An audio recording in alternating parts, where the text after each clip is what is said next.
Optional geography target 2026 MPSC UPSC examination. आपण ready आहात? Are you ready guys? Plan केलाय? नसेल जर का केला तर हा व्हिडिओ पूर्ण बघा, कंप्लीट बघा.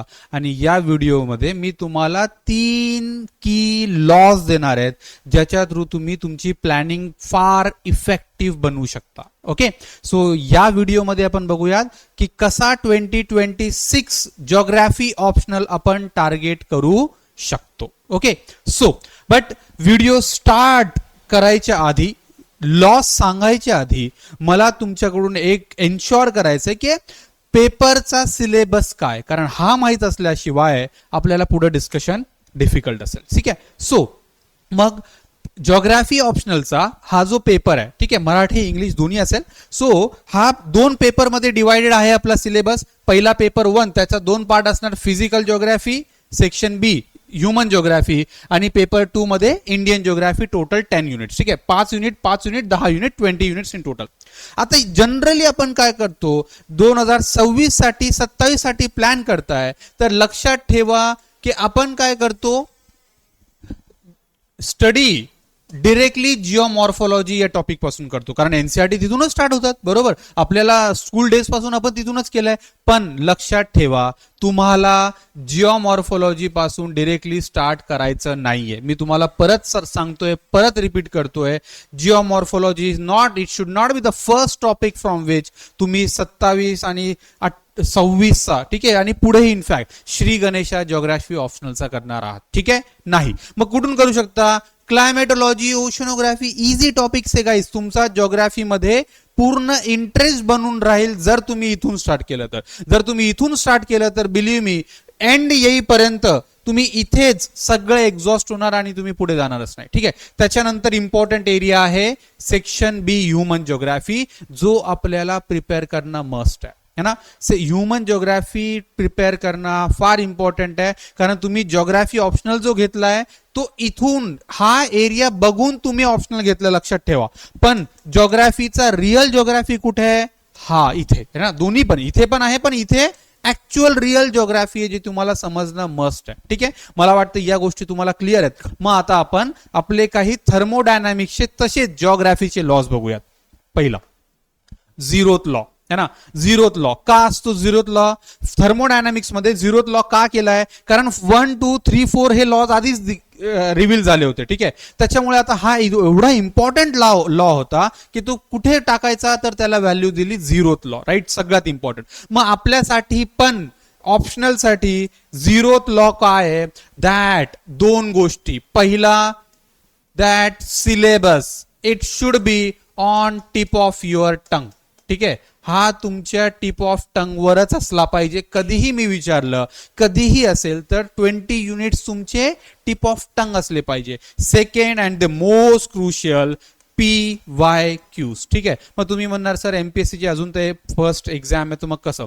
मग युपीएससी चे PYQs बघा, 100% तुम्हाला रिपिटेशन दिसणार आहे. सो PYQs 30 इयर्सचे फॉर युपीएससी ऑल्सो आणि एमपीएससी पण 30 years PYQs are the best guide. ठीक आहे, सो मग आपण काय करणार, या 2 गोष्टीला फार फार फार इम्पॉर्टंट देणार आहोत. ठीक आहे, सो झिरोथ लॉ काय आपला हाच आहे, याच्यामुळे मी सगळ्यात आधी घेतला. देन मग हे झिरोथ लॉचे सिलेबस आणि PYQs किती दिवसात झाले पाहिजे?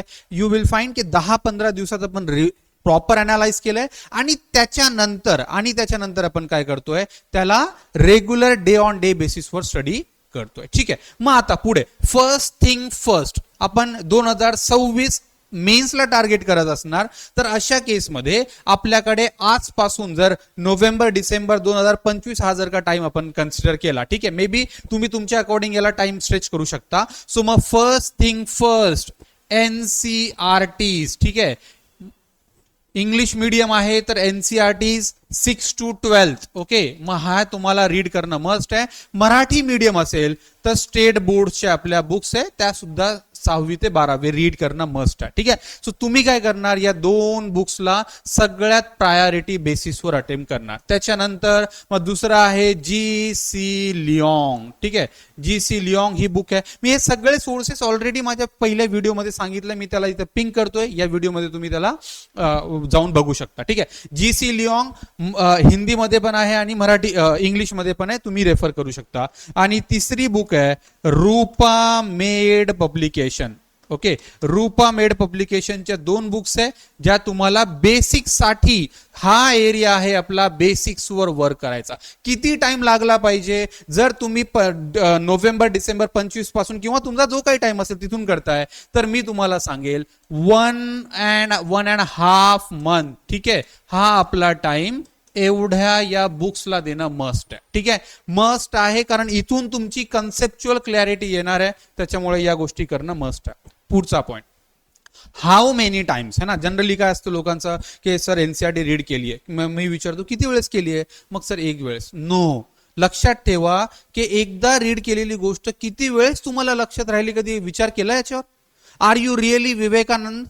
नाही, आपण नाहीये. आपल्याला एकदा वाचलेली गोष्ट खरंच तेवढी लॉंग टर्म लक्षात नाही राहत. मग किती वेळेस? आय वुड से किती वेळेस, ऍटलीस्ट 2 ते 3 टाइम. जास्त असेल तर दॅट्स रिअली गुड. 2 ते 3 टाइम्स तुम्ही या बुक्स आणि सोर्सेस रेफर करायला पाहिजे. कोणते? First thing first, basic resources. ठीक आहे. मग हे करणं मस्ट आहे. आणि सोबत PYQs सिलेबस बघताच आहे तुम्ही.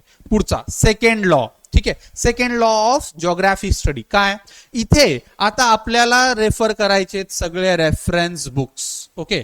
इथे आपण रेफर करतोय reference books. That is very very important. मग जिओमॉर्फॉलॉजी साठी, जिओ फिजिकल जिओग्राफी साठी physical geography by Savindra Singh सौदी सरांची बुक आहे. ह्युमन जिओग्राफी साठी खूप सारे टायटल्स आहे, मी ऑलरेडी त्या व्हिडिओमध्ये सांगितलं, बघून घ्या. Human geography by Majid Husain sir, evolution of geographical thought Sudeepta Adhikari सरांची बुक, डिफरंट ऑथर आहे. आणि DR खुल्लर सरांचा इंडियन जिओग्राफी. मग आपण काय करणार, इथे सगळे रेफरन्स बुक्स रीड करणार आहे. ठीक आहे. सविंद्र सिंग सरांची बुक असेल किंवा माजिद हुसेन सरांची बुक्स असतील. Okay.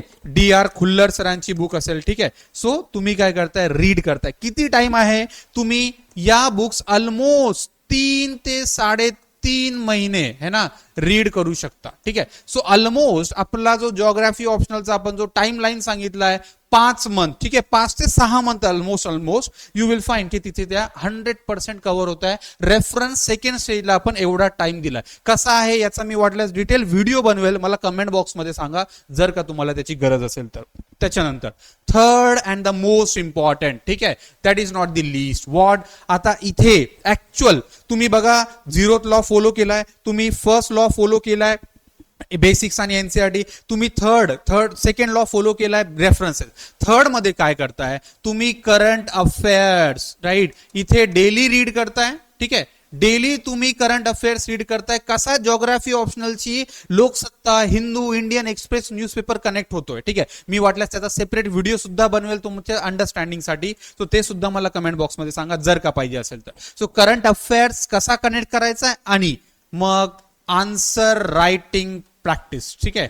Taste series plus answer writing practice, तुम्ही या गोष्टी 100% फॉलो करणार आहे गाइस. कारण बघा, एक असतो विद्वान ज्याला नॉलेज आहे, एक असतो विद्यावान ज्याच्याकडे तो नॉलेज कसा यूज करायचा हे सुद्धा माहिती आहे. थर्ड स्टेज तुम्हाला हेच सांगणार आहे की पहिल्या 2 लॉज मध्ये 3 लॉज मध्ये आपण नॉलेज घेतलं, आपण विद्वान झालोय, पण विद्यावान कसं व्हायचंय तर विद्यावान या स्टेज मध्ये कळेल ऍक्च्युअली त्याचा अप्लाय कसं करायचं. कारण एक्झाम विद्यावान क्लिअर होणार आहे, कारण आता world is highly dynamic change होतोय. ठीक आहे. सो मग तुम्ही टेस्ट सिरीज जॉईन करताय, तुम्ही आन्सर रायटिंग प्रॅक्टिस करताय, PYQ सॉल्व्ह करताय. आता आधी अनालिसिस केलं होतं, आता सॉल्व्ह करतायत. आणि मला वाटतं एवढं जर का तुम्ही केलं, जिओग्राफी ऑप्शनलचा 5 to 6 मंथचा हा जो तुमचा ओव्हरऑल शेड्यूल असेल तो तुम्हाला 100% जिओग्राफीची गुड रिलेशन क्लॅरिटी देईल. ओके. आय होप हा व्हिडिओ तुम्हाला आवडलाय असेल तर बिलकुल लाईक करा, शेअर करा, कमेंट सुद्धा करा आणि अजून काही व्हिडिओज असतील तर मला कमेंटमध्ये कळवा. थँक्यू.